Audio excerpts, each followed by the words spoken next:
하나님의 말씀은 에베소서 6장 10절에서 17절 말씀입니다. 신약 성경 316쪽 정운교 집사님께서 봉독해 주시겠습니다. 끝으로 너희가 주 안에서와 그 힘의 능력으로 강건하여지고 마귀의 관계를 능히 대적하기 위하여 하나님의 전신갑주를 입으라. 우리의 씨름은 혈과 육을 상대하는 것이 아니요 통치자들과 권세들과 이 어둠의 세상 주관자들과 하늘에 있는 악의 영들을 상대함이라. 그러므로 하나님의 전신갑주를 취하라.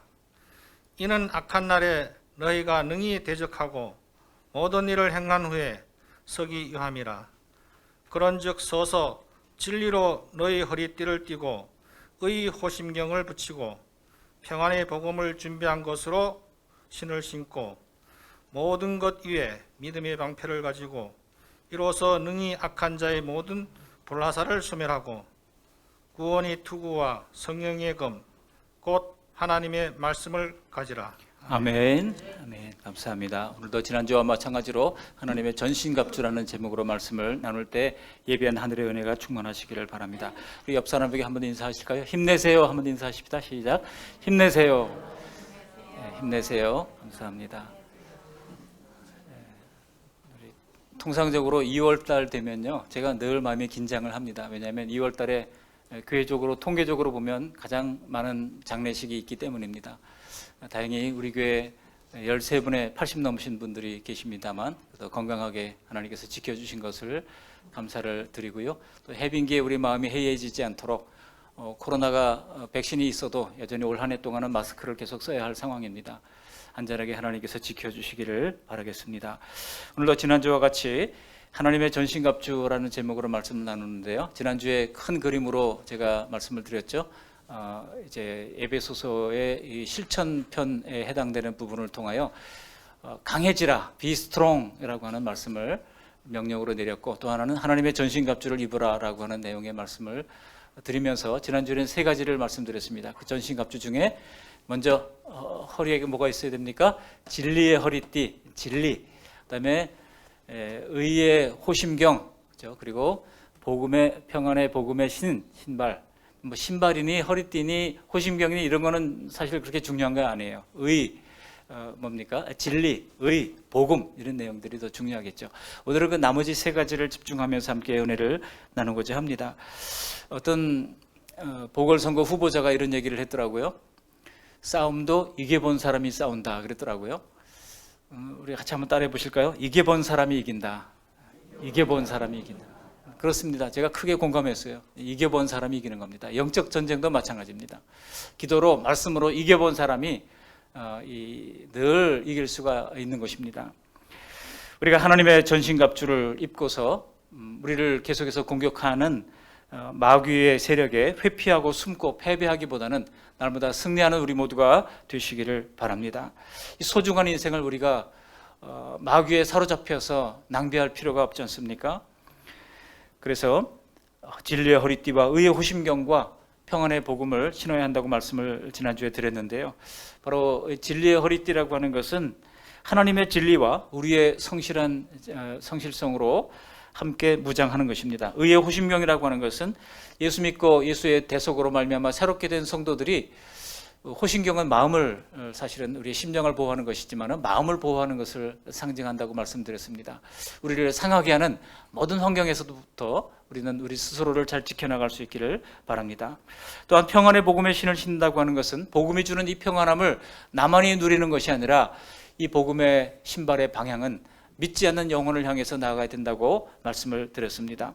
오늘은 나머지 세 가지를 살펴보고 6가지의 이 전신갑주로 완전하게 무장해서 날마다 승리를 체험하는 저와 여러분들이 되시기를 바랍니다. 그 네 번째가 뭡니까? 네 번째는 바로 믿음의 방패입니다. 우리 16절 말씀을 함께 읽어보시겠습니다.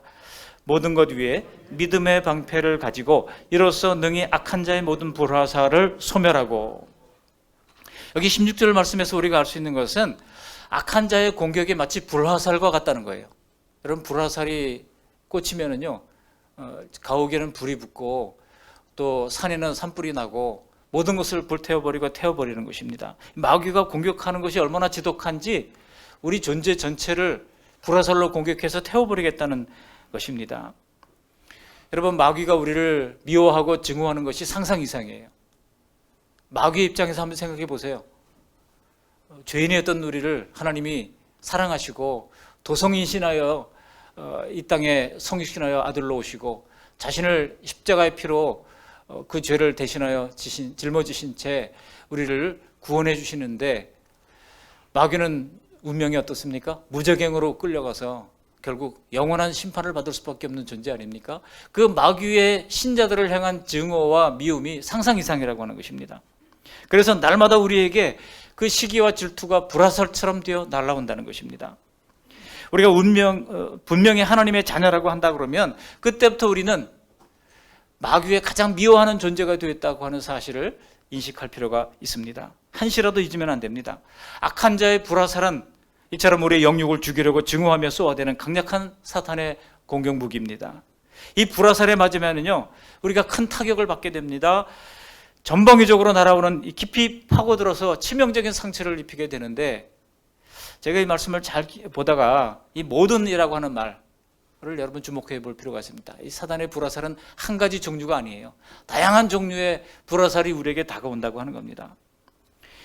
예를 들어 유혹과 분노와 혹은 두려움과 핍박과 시련과 좌절과 때로는 궁핍과 각종 질병과 정욕과 탐욕과 심지어 배교에 이르기까지 사람을 파멸시킬 수 있는 모든 종류의 불화살을 사단은 우리에게 쏘아대고 있다는 것입니다.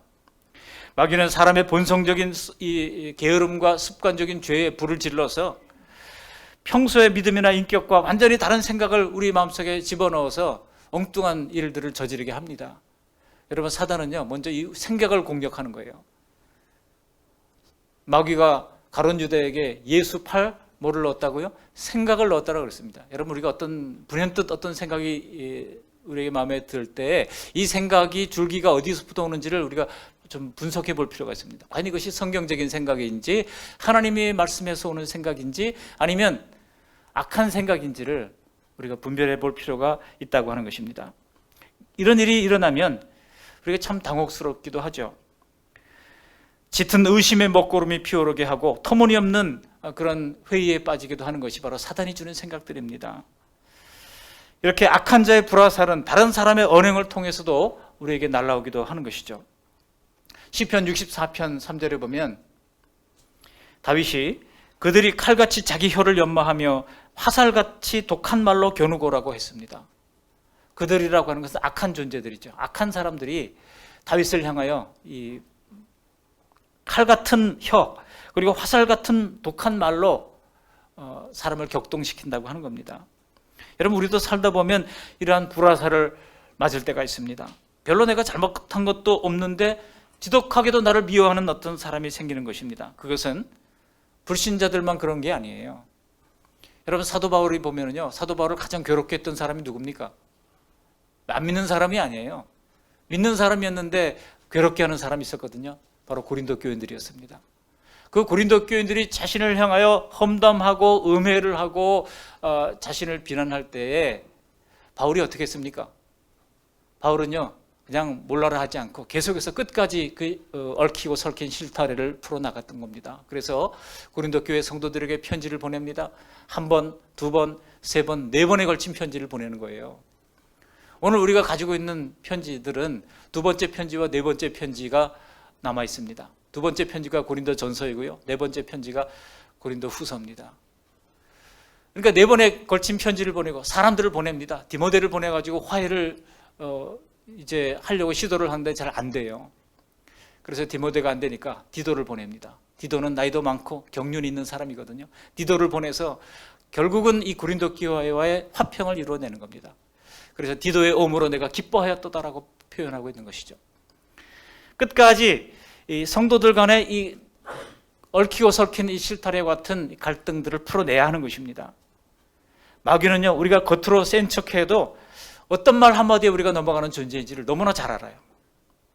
안타깝게도 이런 마귀의 불화살들이 우리를 향해 날아오는 것은 이것은 매우 실제적인 것입니다. 관념적인 게 아닙니다. 아주 실제적인 거예요. 그러나 이런 사탄의 불화살을 막아낼 수 있는 무기를 이미 하나님께서 우리에게 허락해 주셨다는 사실을 또한 기억하시기를 바랍니다. 그것이 무엇입니까?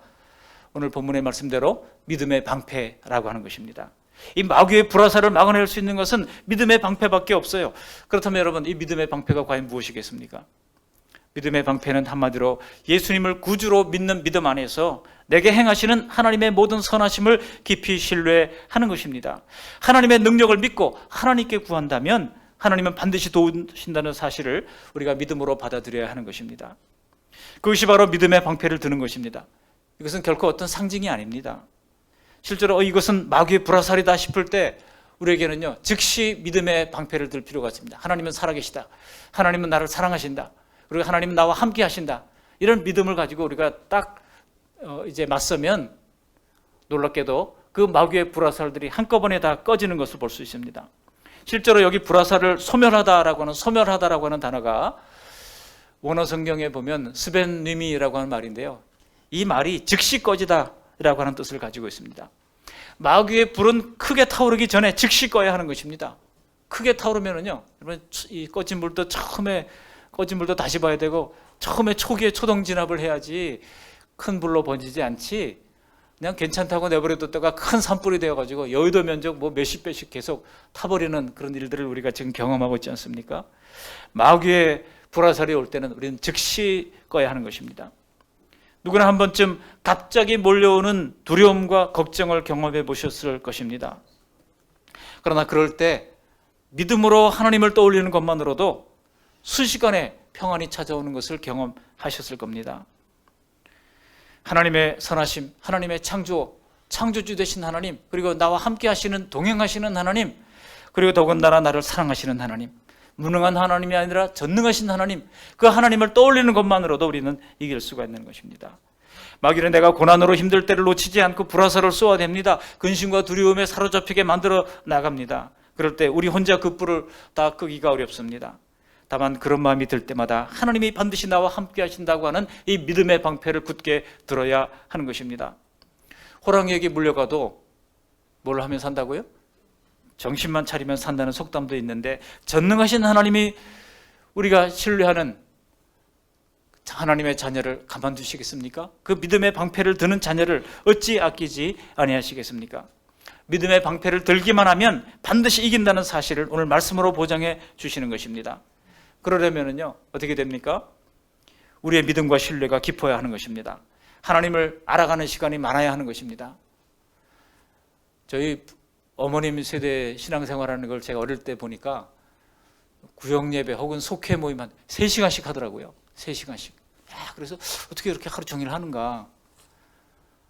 그러니까 10시부터 모여가지고 예배를 하는데 말씀을 1시간씩 나눠요. 말씀을 1시간씩 나누고 또 기도 제목 나누고 같이 기도하고요. 또 같이 밥 끓여 먹고 3시간씩 한나절 내내 그냥 그렇게 모이더라고요. 근데 거기에 비하면 오늘날 모든 구역 예배가 지금 1시간 안에 다 끝나야 되고, 그죠? 너무나 짧고, 우리 주일학교 교육하는 것만 봐도 너무나 안타까울 때가 많아요. 다 놀다가 그냥 잠깐 말씀 보고 그냥 넘어가고 말이죠. 절대 시간이 우리가 부족합니다.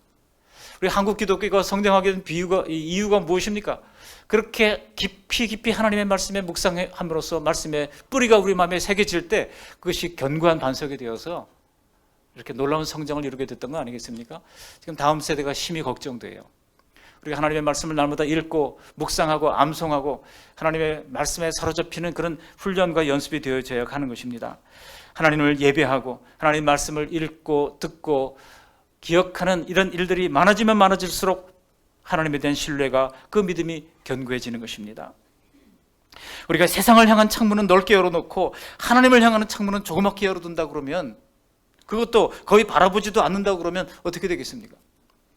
제가 우연히 어떤 텔레비전 프로그램을 보니까요, 이제 가요가 나오는데 1초만 전주가 나오면 그걸 알아맞혀야 되는 그게 나오더라고요. 그런데 어떤 친구는 정말 그냥 1초만 나오는데 바로바로 알아맞히는 거예요. 야, 어떻게 저렇게 하지? 얼마나 많은 노래를 불러왔으면 전주 1초 만에 그냥 무슨 노래인지를 딱 알아맞히는 거예요. 우리 성도님들도 이렇게 됐으면 좋겠다. 근데 몇 글자만 딱 이게 무슨 말씀인지 말씀이 막 튀어나오는 그런 믿음의 사람이 되면 얼마나 좋을까, 그런 생각을 해봤습니다. 악한 자의 불화살이 날아올 때 평소에 하나님에 대한 믿음과 신뢰가 없다면 이건 백전백패입니다. 이러한 전신갑주를 입고만 있으면 이것이 무슨 저절로 우리를 날개도 하고 막 만들어주는 그런 이제 슈퍼맨의 의상이 아닙니다. 여러 장비들을 잘 관리하면서 우리가 즉각 사용할 수 있도록 훈련하면서 정비해야 하는 것입니다. 예를 들어 예배와 기도와 말씀과 순종과 성도 간의 교제 같은 그런 믿음의 방편들을 우리가 소홀히 하지 말고 열심히 훈련해야 하는 것입니다. 그럴 때 우리는 마귀의 불화살들이 우리를 증오하며 사방에서 날아온다 할지라도 염려할 필요가 없는 것입니다. 하나님께서 택하신 성도들에게 하나님께서 허용하지 않으시면 단 한 개의 화살도 그 어떤 피해도 주지 못하는 것입니다. 하나님은 우리가 이런 공격에 위기감을 느낄 때 더 의지하고 더 연합하게 하시는 것입니다. 여러분, 내가 마귀를 물리쳤다, 그게 무슨 소용이 있겠습니까?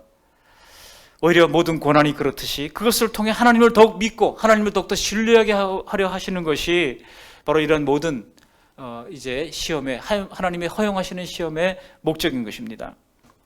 근데 우리가 속지 말아야 할 것은 다행히도 이 마귀의 불화살은요, 실제보다도 훨씬 약하다는 거예요. 실제보다도 훨씬 더 과장된 위협을 한다는 겁니다.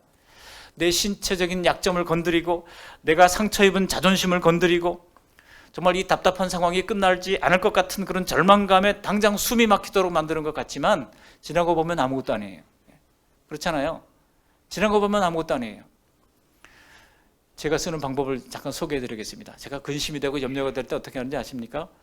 하나님께 기도하고 일찍 자요. 하나님, 제 힘으로 못하겠으니 저 기도하고 저 일찍 자렵니다. 내일 아침에 보겠습니다 하고 자면은요, 이상하게 그 다음날 아침에 그 큰 문제들이 만만해 보이고요, 아무것도 아닌 것처럼 보이고 해볼 만한 일들로 보입니다. 여러분, 그런 경험 해보셨어요? 여러분 한번 해보시기 바랍니다. 우리가 믿음으로 하나님 믿고 자렵니다.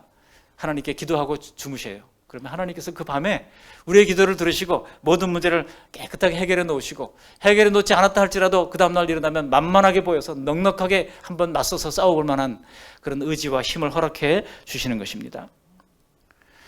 기울어진 운동장 이론이라고 하는 거 들어보셨죠? 기울어진 운동장 이론. 운동장에서 축구를 하는데 이 축구장이 경기장이 기울어져 있어요. 그러면 어느 팀이 유리합니까? 꼭대기에서 싸우는 팀이 유리하잖아요. 물론 이 기울어진 운동장 이론이라고 하는 것은 불공정한 이 경제, 무역 이런 것을 다룰 때 흔히 하는 이야기입니다.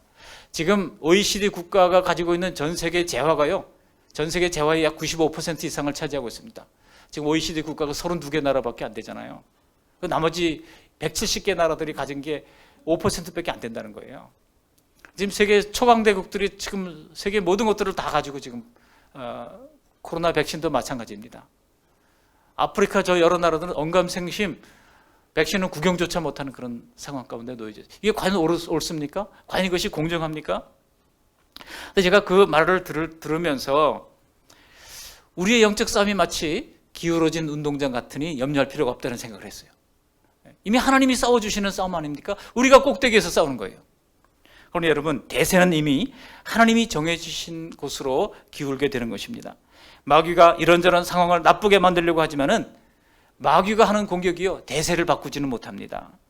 그러므로 마귀가 우리를 공격할 때 겁내지 마시기 바랍니다. 우리 옆 사람에게 한번 이야기해 보십시오. 겁내지 마세요. 시작. 겁내지 마세요. 겁내지 마세요. 믿음의 방패를 굳게 드시기를 바랍니다. 대부분은 이겨낼 수 있습니다. 좀 긴 시험이라 할지라도 마찬가지예요. 마음의 불안과 두려움으로 불타려고 할 때마다 믿음으로 이 상황을 이끌고 가시는 예수님을 바라보는 것입니다. 히브리서 12장 1절로 3절에 있는 것처럼 예수를 바라볼 때 우리는 이길 수가 있는 것입니다. 그렇게 마귀의 불을 끄고 또 끄다 보면 때가 되면 뭐 근심, 걱정, 염려 이런 것들이 다 잠불이 되어 다 사라지게 되는 것을 보게 될 것입니다. 나를 믿는 것보다, 다른 누구를 믿고 의지하는 것보다, 다른 어떤 방법을 의지하는 것보다 전능하신 하나님을 믿고 우리를 사랑하시는 예수님을 굳게 신뢰하는 믿음의 방패를 들어서 승리하는 저와 여러분들이 되시기를 바랍니다. 다섯 번째 구원의 하나님의 전신갑주는 무엇입니까? 구원의 투구입니다. 우리 17절 말씀 전반절에 보면 구원의 투구와 그랬어요. 여기 구원의 투구라고 하는 것은 바로 뭡니까? 구원의 확신, 다른 말로 하면 구원의 확신을 가지는 것입니다. 오늘 내가 죽어도 천국에 갈 수 있는 확신이 있느냐라고 하는 겁니다. 성도들은 구원의 투구를 반드시 써야 합니다. 그리고 이 구원의 투구에서 절대로 흔들려서는 안 되는 것입니다. 예수님의 대속으로 하나님의 자녀가 된 우리들이 이 구원이 확실치 않다고 하면 마귀와 영적 전투하는 것이 무슨 의미가 있겠습니까? 내가 구원받지 못한 채 헌신하고 내가 구원받지 못한 채 섬기며 봉사하는 것이 다 무슨 소용이 있겠습니까? 진짜 그날에 이사야가 그랬던 것처럼 화로다 나여 망하게 되었도다라고 비명을 지르고 말 것입니다. 우리 예수님께서 이런 말씀을 하신 적이 있어요. 마태복음 7장 21절 이하에 나더러 주여 주여 하는 자마다 다 천국에 들어갈 것이 아니요 다만 하늘에 계신 내 아버지의 뜻대로 행하는 자라야 들어가리라. 그날에 많은 사람이 나더러 이르되 주여 주여 우리가 주의 이름으로 선지자 노릇하며 주의 이름으로 귀신을 쫓아내며 주의 이름으로 많은 권능을 행하지 아니하였나이까 하리니 그때 내가 그들에게 밝히 말하되 내가 너희를 도무지 알지 못하니 불법을 행하는 자들아 내게서 물러가라 하리라 그랬어요. 두려운 일이 아닐 수 없습니다. 이 말은요, 우리가 구원도 확신하지 못한 채 오랫동안 봉사하며 섬기며 교회에 드나들었다고 다 구원받는 게 아니라고 하는 얘기입니다. 두려운 얘기 아닙니까? 그러니까 우리는 나의 성숙이 좀 더디다 할지라도 구원에 있어서만은, 이 구원 문제에 있어서만은 확실한 보장을 받아야 한다는 것입니다.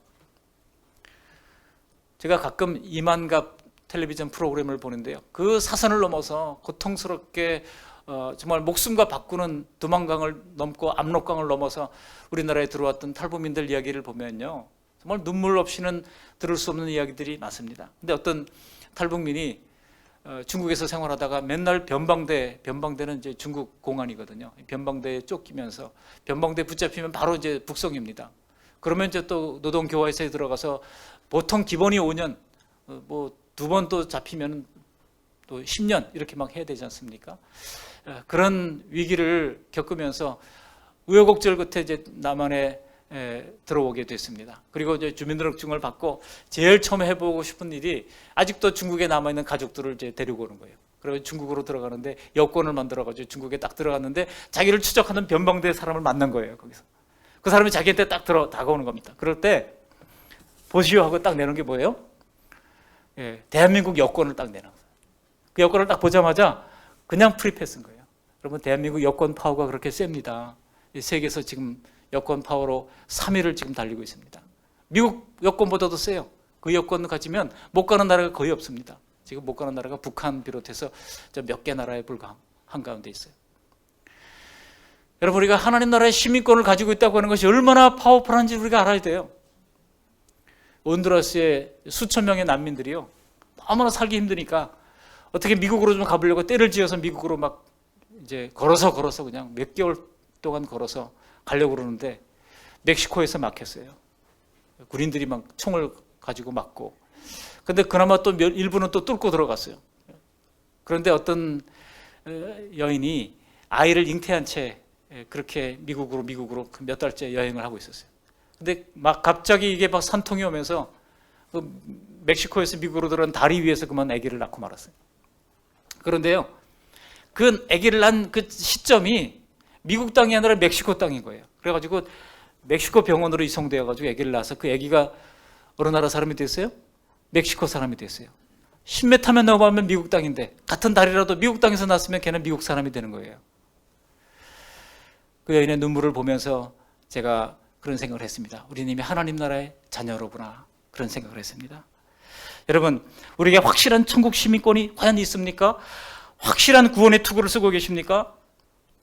우리가 오랫동안 신앙생활을 했다고 하면 정말 몇 가지 척도가 될 만한 이 구원의 확신을 가져야 합니다. 그것이 몇 가지가 있는데, 첫 번째로 속죄인식입니다. 내가 예수 믿고 나서 우리 모든 죄를 예수님이 자기 피로 다 씻어주셨다고 하는 이런 확실한 속죄인식. 그리고 두 번째로는 바로 죄인인식입니다. 나는 그럼에도 불구하고 여전히 죄인이라고 하는 죄인인식. 항상 내가 하나님 앞에서는 죽구멍에도 들어가지 못할 그런 죽을 죄인이라고 하는 인식을 가지고 있느냐 하는 겁니다. 예수님의 피로 의롭게 된 것은 사실이지만 내 안에 죄의 본성으로 말미암아 날마다 하나님 앞에 항상 죄인이라고 하는 자각이 사라지지 않는 것이, 이건 정상적인 거예요. 그리고 세 번째는 바로 내세인식입니다. 이 땅이 전부가 아니라 죽어서 천국과 지옥이 분명히 있다고 하는 이런 분명한 내세인식을 과연 가지고 있느냐 하는 겁니다. 그게 아니라면 아직 모르는 거예요. 아직 아닌 거예요. 그리고 마지막으로는 바로 하나님이 내 삶의 주인이라 주인이냐 하는 것입니다. 아직도 하나님이 내 삶의 주인이 아니고 내가 내 주인이고, 아니면 어떤 경우에는 어떤 사람이 하나님과 주도권 다툼을 하는 사람이 있어요.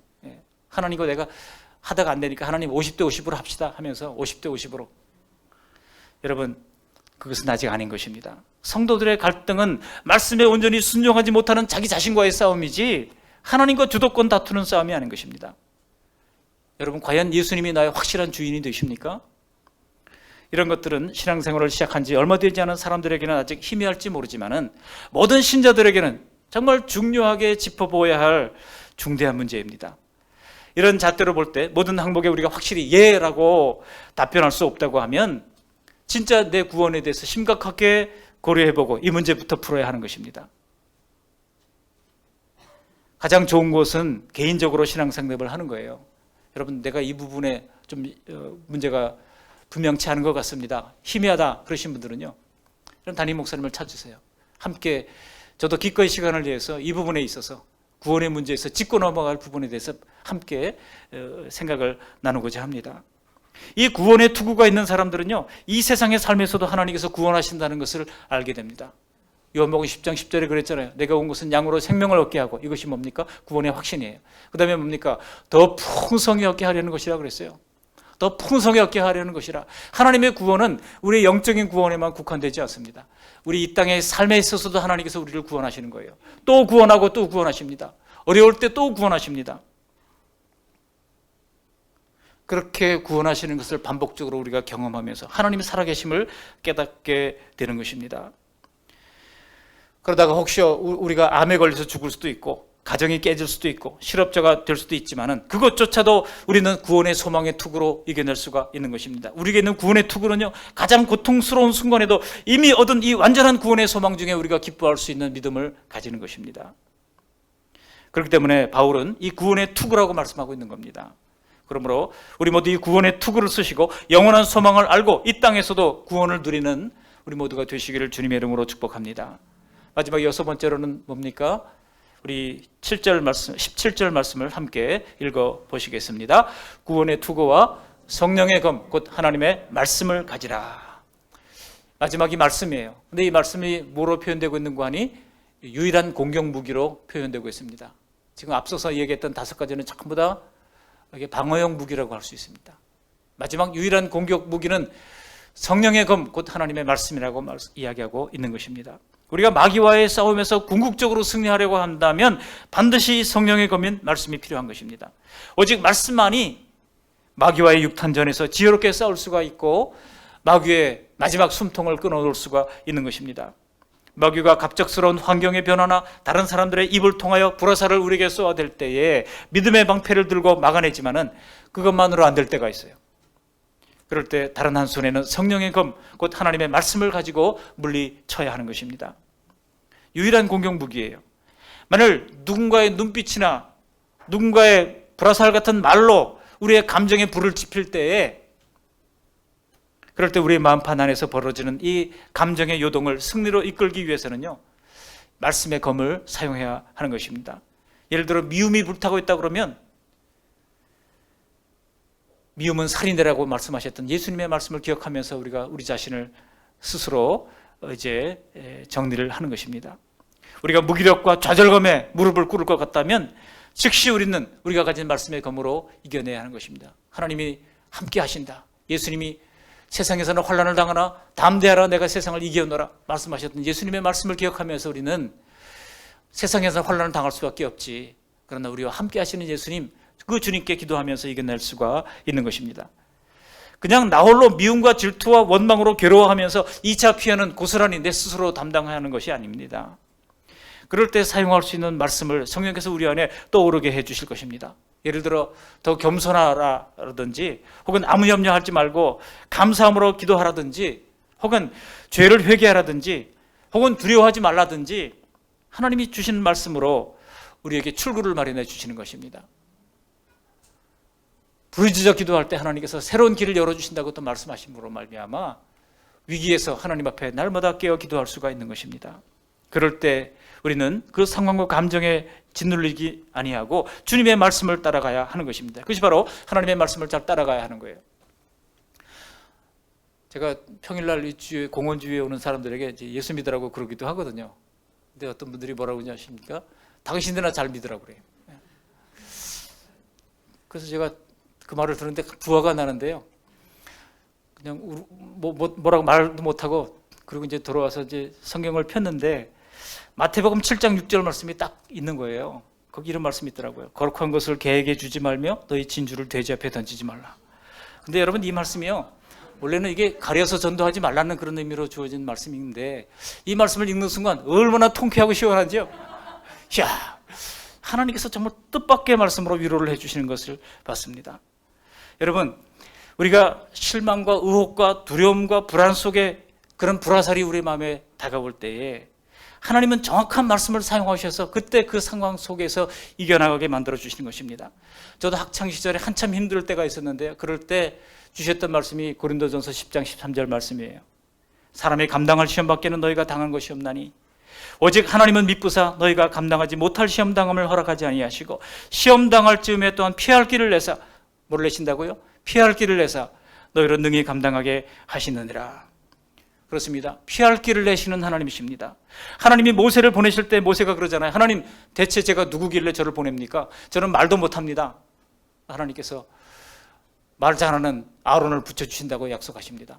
그래도 저는 못 가겠습니다. 그러니까 하나님께서 역정을 내시면서 내가 너와 함께 하리라 말씀하고 있지 않습니까? 출애굽기 3장 12절에 하나님이 이르시되 내가 반드시 너와 함께 있으리라. 반드시 너와 함께 있으리라.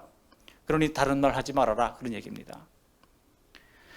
하나님 말씀대로 가보면 마침내 우리가 알게 됩니다. 어쩌면 우리도 지난 한 주간 매 순간 말씀의 검으로 싸워서 승리하며 이 자리까지 오신 줄 믿습니다. 마귀의 어떤 공격이든지 막아낼 수 있는 말씀의 검을 이미 성경에 적어서 우리에게 주신 것입니다. 여러분 지금 요한복음 성경 필사하면서 어떤 분들은 그래요. 팔이 아프다, 눈이 아프다 그러신 분들이 있으신데 저도 팔이 아프고 눈이 막 아플 때가 있더라고요. 근데 언제 아픈지 아세요? 이거 언제 끝나나 하고 빨리 그냥 쓰려고 그럴 때는 팔이 아파요. 이상하게. 또 쓰다 보니까 1장이 뭘 52절이나 51절이나 되고요. 그 다음에 또 25절 돼서 괜찮다가 갑자기 6장으로 넘어가니까 72절까지 가요. 이게 언제 끝나나 하고 쓰다 보니까 팔이 아픈 거예요.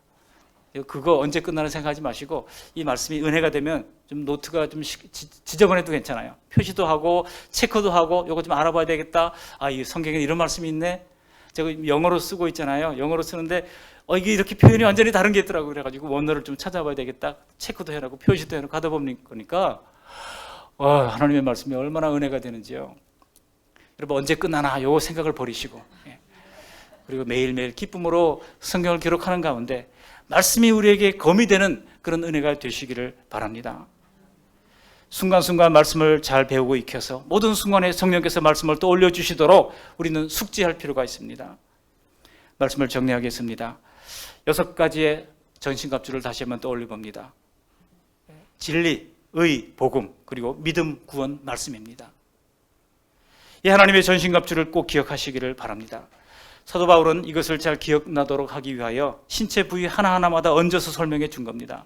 허리를 만지면 진리가 생각나도록, 가슴에 손을 얹으면 성도의 의로운 행실이 생각나도록, 발을 내려다보면 평안의 복음이 기억되도록, 불화살이 쏟아질 때는 믿음의 방패를 가지도록, 머리를 만지면 구원의 투구를, 그리고 손에는 성령의 검인 말씀을 기억하도록, 그렇게 기억하도록 하나님의 전신갑주를 입으라고 하는 것입니다.